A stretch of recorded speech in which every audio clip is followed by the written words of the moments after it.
Other projects. Water purification. I also want to focus some of my attention to cleaning all forms of water, treating water as if it is the foundation of all life on this planet.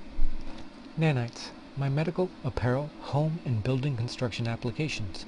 Nanites cleaning nanites dust, and nanites constructing the cleaning materials needed. Deepening the rivers and lakes. If this is done, it must be done in a way best for the environment. This could also involve constructing something specifically for this task. Wave-generated power, natural and artificial. Ethanol refinement from the home. Fruits and vegetables that have gone bad can be used to make ethanol. Rethink corn as the base product for so many foods. Cornstarch, cornmeal, and corn syrup. There's almost no nutritional value from corn, but almost everything we eat has it in it. You can also say the same thing for livestock. A large portion of their diet is some form of corn. A large portion of the average person's diet eats food with almost no nutritional value. In the long run, this cannot be good for us. Electromagnets. Lightning rods placed all throughout areas with frequent thunderstorms. Lightning rods in a forest just seem unrealistic until you look at the dollar amount saved. Natural resources saved. Environment saved. The homes the fire would spread to saved. The money and manpower saved. Since saving money never seems to motivate, how about generating money? All of these are big projects that will generate high-paying jobs, just as putting out fires, cleaning up, rebuilding takes manpower and money. Why not put preventative measures in place that can generate jobs, money, and power? Think win, win, win, and win. Environment, employer, employee, and customer. If you keep these goals in mind consistently, everyone will win. Lightning rod design. Design a large solar wind turbine. The lightning rod can extend past the trees or weather balloon style kites that can raise and lower. The center is a lightning rod, dead space, and grounding insulation. No lightning ever touches the nacelle, silo, or propeller. We should be able to intentionally pull the energy out of the clouds before the storm even reaches populated areas. Lightning rod design questions. If the lightning rods are too close, could they work as Tesla chain lightning coils? Could that destroy everything? How far do we need to space them apart? How large would the electromagnet need to be to collect the energy from several lightning strikes? Electromagnetic train. The power lines from the lightning rods could be electromagnetic train tracks for an electromagnetic train. The power could be dispersed throughout the tracks to absorb the lightning strike and deliver the energy. Research healing magnets and mix with electromagnets. Might as well do something positive as opposed to negative to the human body if possible. What additional measures could be taken for safety in dangerous jobs or hazardous conditions?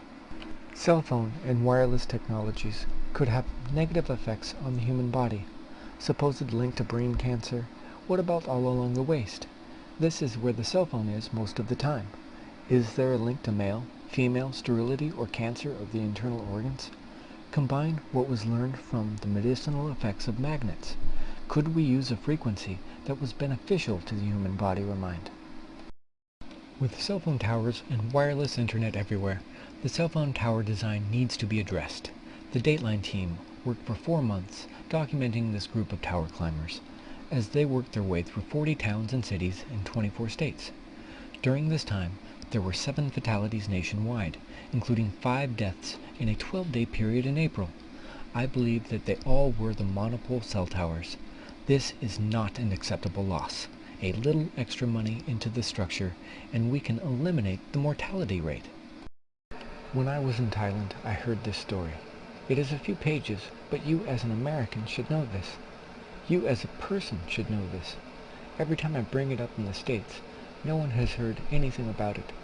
Sadly, before the recent natural disaster in Myanmar, I said Myanmar, and usually they did not know it was Burma. They did not know of the military government or how they are treating their people. Profits at gunpoint. Unical's pipeline in Burma becomes a test case in corporate accountability by Daphne Eviatar. The Nation magazine, June 30, 2003. Muang Muang. was no stranger to the brutality of the government of Burma, called Myanmar by its military rulers.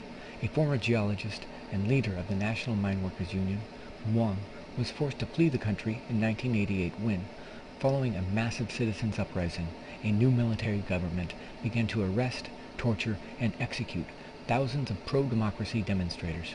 But Muang was nevertheless surprised when, 9 years ago, he came across hundreds of Burmese crowded into a cluster of straw huts along the Thai-Burma border, a makeshift village that sank into the mud when it rained. Why had they fled Burma's lush Thunderstorms district, a peninsula of coastline, farmland, and thick forests, to live here like cattle? In a series of interviews with Muang, founder of the exiled Federation of Trade Unions of Burma, the villagers described armed military men expelling indigenous fishermen from their homes and farmers from their land, raising villagers and enslaving their inhabitants. They reported that soldiers forced everyone from children to the elderly into labor, making them cut through thick swaths of jungle, build military installations, and haul army equipment. All of this, Muang later learned, in order to prepare the area for a new gas pipeline. One woman said soldiers came to her home as she was cooking over an open fire. When her husband attempted to flee, they shot him and shoved her and her baby into the flames, killing the baby and leaving her with disabling scars. Others described seeing their neighbors executed when they refused to leave their homes. Many who joined forced work details collapsed from exhaustion or disease after weeks of toiling under a scorching sun with little food or water. 2 girls said they were raped by soldiers at knife point. Many of these victims are now plaintiffs in 2 landmark lawsuits against Unocal, part of a consortium of companies behind the gas pipeline. The outcomes may well determine whether American corporations will ever be forced to account for the brutal human rights abuses being committed around the world in their interests, as has now been well documented by Earth Rights International, a human rights group co-founded by former Burmese student activist Ka Hsa-Wah. The military began clearing the land and enslaving locals only after the oil companies initiated negotiations with the Burmese government to build the $1.2 billion project in 1990. The accounts collected by Ka Hsa-Wah and Muang are corroborated by volumes of sworn deposition testimony from villagers, filed under seal but cited in several court opinions. According to the testimony, plaintiffs, lawyers, and further interviews conducted by such independent human rights organizations as Human Rights Watch, hundreds of villagers were driven from their homes and farms and forced to work at gunpoint to prepare the area for the pipeline. Led by the French oil company Total, now Total Fina Elf, the consortium entered into a joint venture with the Burmese government around 1995 to transport vast quantities of natural gas from the offshore Yadana field in the Andaman Sea through a pipeline that would extend east to Thailand. The pipeline would have to pass through Thunderstorms, a region whose ethnic groups opposed military rule, because its agreement with the companies required the Burmese government to protect the pipeline from sabotage. The government increased its military presence along that 39-mile stretch. According to testimony from villagers, many of those forced into service cutting down trees, digging out stumps, building barracks, and helipads were beaten regularly by guards. Some of these same helipads were used to ferry Unocal officials when they came to inspect the project's progress. Charles G. Hancock's Be Helpful, Not Hurtful movie and TV show. Send this to any and or all of the following people: Bill and Melinda Gates, Warren Buffett, Peter Chernin, Al Gore, Barack Obama, Bill Clinton. I cannot go public with this until I am a nonprofit and the website is capable of taking donations and selling raffle tickets.